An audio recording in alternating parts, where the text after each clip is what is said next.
So I got my account back, and I forgot the password, but then now I have the password now. And if I didn't have the password, that means all the skins I could have would not be worth it. Since if my PS4 breaks, no more. But since and what's it called? Like, yeah, what was I gonna say? Oh yeah, now I could go in here. Watch. If I press on it, I'm pretty much in it. So the next one I'm gonna try to go in. So right now I think I'm not gonna just say arena.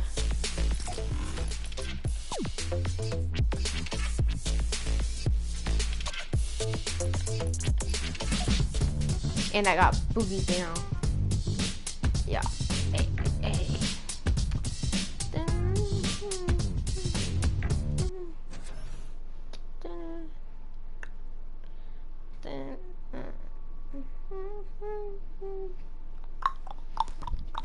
Hold on, guys. I'm looking at something.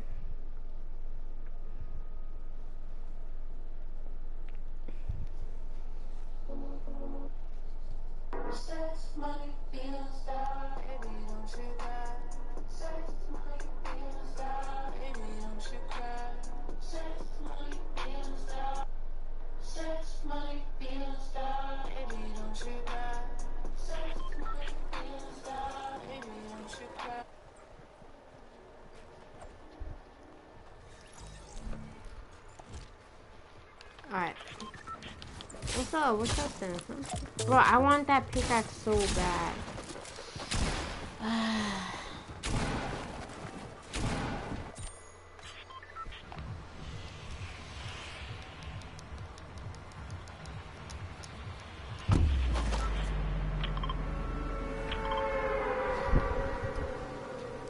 Oh snap.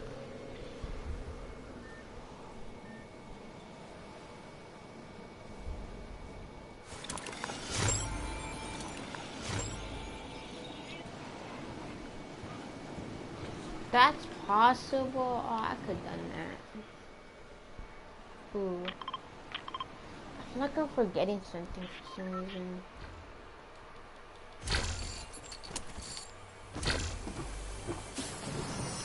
I'm gonna boogie bomb this dude. So this is what I do. I'm gonna boogie bomb him. Boogie bomb him again.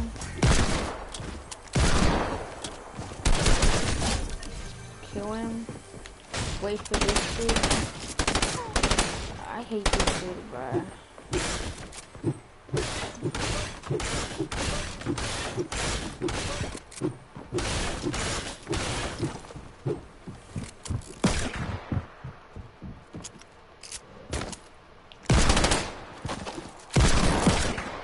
I hate that, bruh.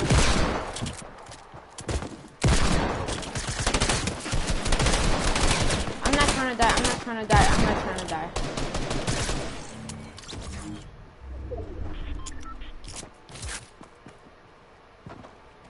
Whoa. I knew he was gonna kill me. I was gonna build a floor, but then nope. Whoever sent you this likes you. Stalls.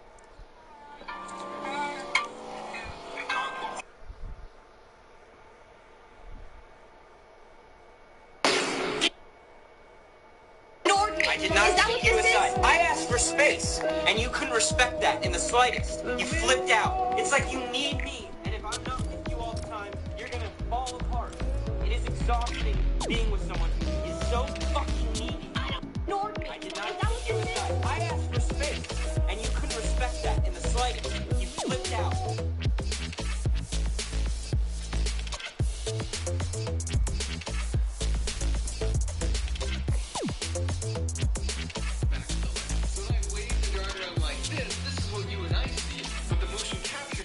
Just sees a solitary dart floating around. One of the reasons this sport took us so long to build was that for the first few years, we were trying to make our own motion capture system. So we had our own cameras and one of these awesome NVIDIA TX1 boards, which is basically like a Raspberry Pi on Russian steroids. But it turns out it's a super complex problem to solve, and the Vicon system was just turnkey. So now that we have the XYZ position of the dart as it travels through the air, we use some MATLAB code to then predict where it will land. And the trick here is that anything you throw into the air, neglecting air resistance, will travel in a perfect parabola. Even something you wouldn't think of, like a high jumper, if you track their center of mass, it actually follows a perfect parabola shape. So we used our understanding of parabolas, and from a side view, we used that to predict the final up and down position of the board. And then to predict the final left-right position of the board, we know from a bottom view, a dart will follow a linear path. So we use good old y equals mx plus b, and the y-intercept, or b in this case, tells you how far to move it left and right for the final position.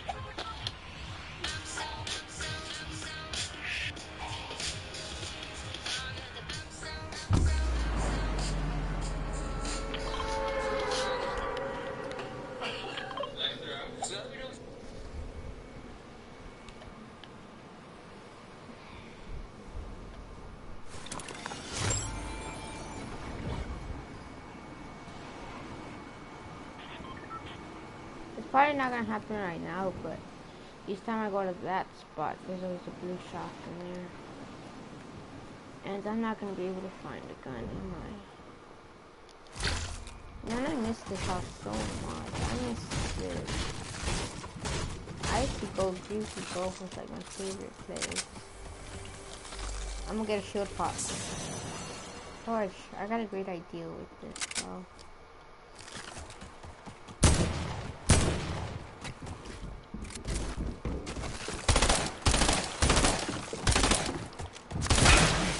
Thanks for giving me shield.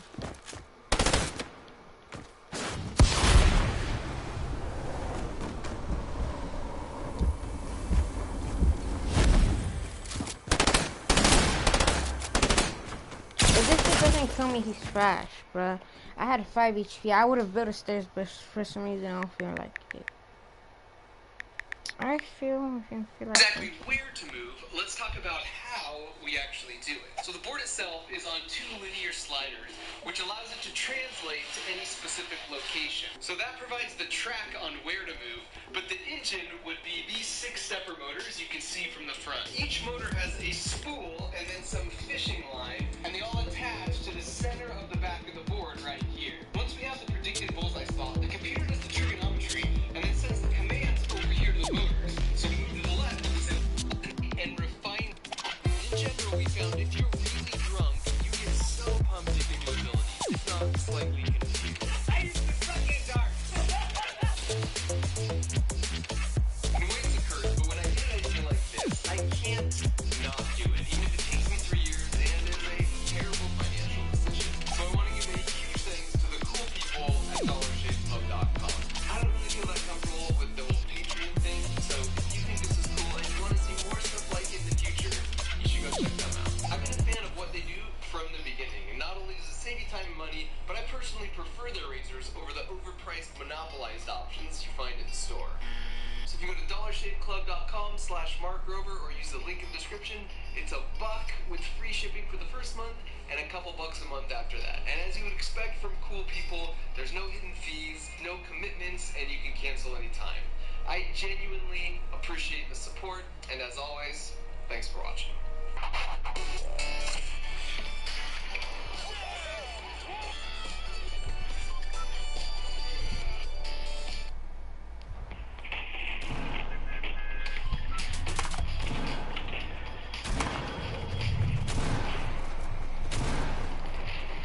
Greetings, children. Captain Disillusion here.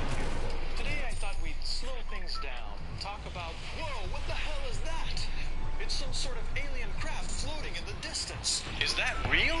Well, we can't be sure. It's important to keep an open mind. Let's pass the video around the internet a million times and argue about personal anecdotes in the comments. That's my impression of you.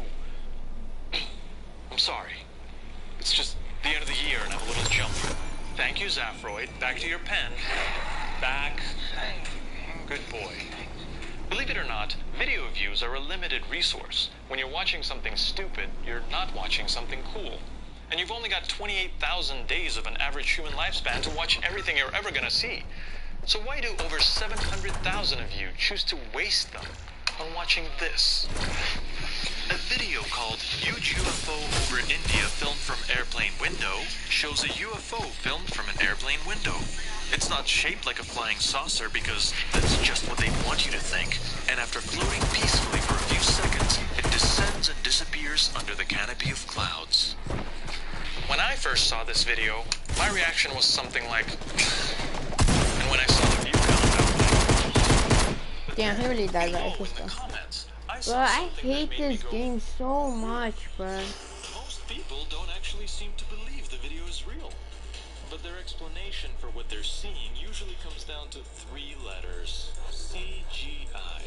You keep using that word. I don't think it means what you've become accustomed to define it as. Let's get to know the industry terminology. This is computer-generated imagery. It's stuff that's constructed, animated, lit, and rendered entirely inside the computer by a team of talented young artists with cute Nordic accents. I don't know what to look at them. They're so adorable. This is special effects, mechanical stuff and pyrotechnics that happen on the movie set. This is visual effects, stuff that happens in post. This is a subset of visual effects called compositing. And this is a subset of amateur compositing called garbage view grubbing UFO bullshit. Wait a minute, rather than me trying to explain it. Hey. This is amazing. With moderate to severe ulcerative colitis. Are you okay? Even when I was there. Okay, they might not be able to check their sources as thoroughly as real journalists, but they're dedicated to news as a concept. News is in their name. Oh. Okay, news might not be in their name anymore, but the point is, now this would never try to blur the line between videos of real events and videos of branded content in order to confuse and manipulate me and my less intelligent friends. You know what? Let me take a look at both of those Australian lightning videos again. I'm starting to suspect they're not as authentic as I've been led to believe. And maybe it's time to put my skeptical hat on.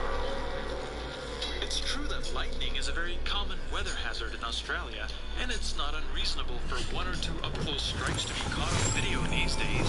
There are countless compilations of spectacular lightning strikes out there. The origins of both of these videos make them questionable from the start. The car one was posted by Now This at some point, but they've since removed it from all their feeds. Bro, they suck. Perhaps even they noticed that the original YouTube post was an attempt at a viral ad for a dashboard video camera. For licensing or usage, contact licensing at Viral Hog. Yeah, I'll get right on that. By the way, what kind of psychopath is sitting in this car? No reaction of any kind.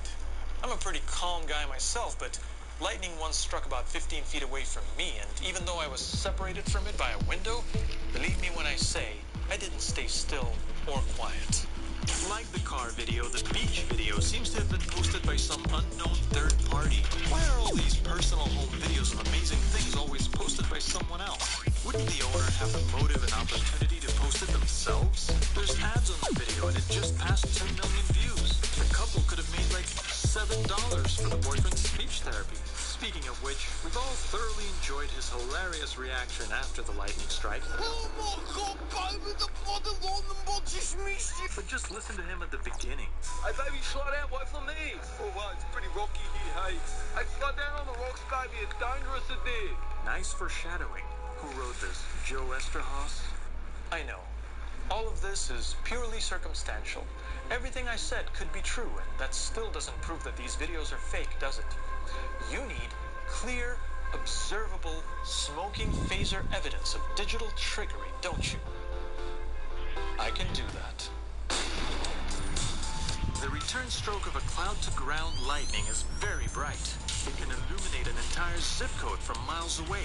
Yet it doesn't manage to completely overwhelm the tiny sensors in these cameras from just a few feet away. Here's a beautiful, real, slow-motion lightning strike captured by Clint Belvins. Imagine what the view is like from here. And while we're looking, notice the equally bright reflection over very wet ground, but there's not even a hint of the lightning's reflection. Now, the creator of the video with the girl tried to make it stand up to frame-by-frame scrutiny by simulating the effect of rolling shutter. This kind of splitting really could happen with a CMOS chip, but they failed to notice another glitch. See this little pink line at the bottom? Whether it was a defect of the GoPro sensor, a known issue, or an artifact introduced later in file encoding, it should always be present on top of the captured image. But the flash makes this line disappear, indicating that the flash was added after the fact. The maker of the car video failed to take into account basic physics.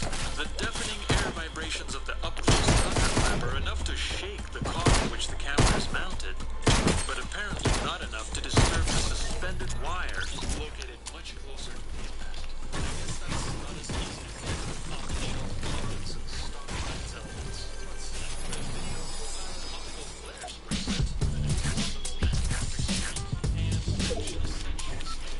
Charge 05 mixed with a little bit of third charge 06 if I'm not mistaken. This one couldn't help himself either. Looks like a modified dirt charge 03 to me. You know, in a real lightning strike, water doesn't splash up like a boulder was dropped into it. It conducts the electrical charge along the surface and electrocutes the people nearby.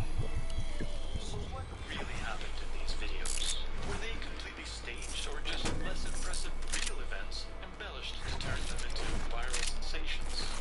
I don't know. There's evidence that this car actually kept going. Someone spent a lot of effort digitally bringing it to a stop. But I can't help wondering, why? To supply the ever-growing demands of the social media feed? To give me something to care about, something to like? I already know what I like. And I think I'm done letting the feed distract me from what it is. I'm afraid it's time for me to go, kids. An optometrist in Spartanburg is about to write a 7,500-word blog post about the benefits of therapeutic touch. Remember,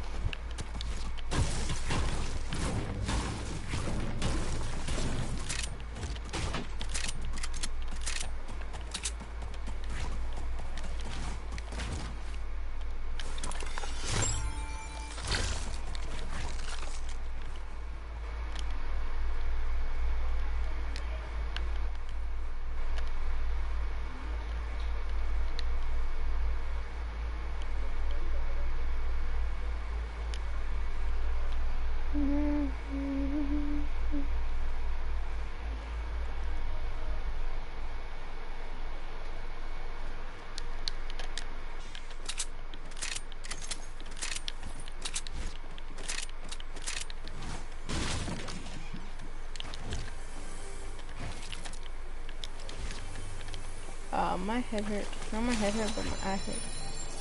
My eye hurt really bad.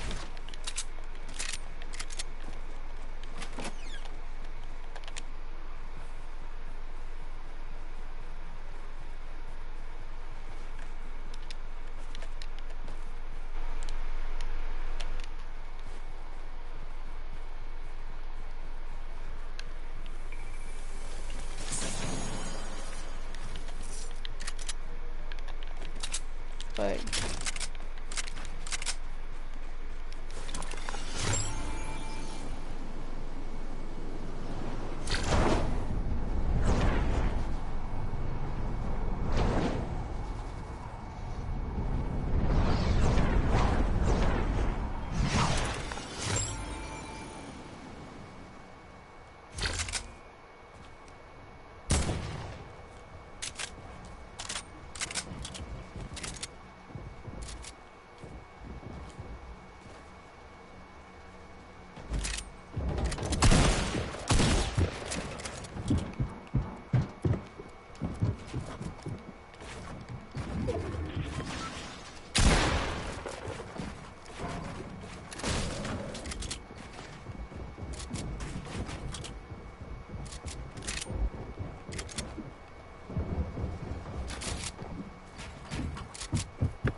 lot. What happened, Luis? I'm back. I told you it wasn't worth it. No, they were practicing and then we... Run! I'm an apple! I'm an apple! I'm just running around.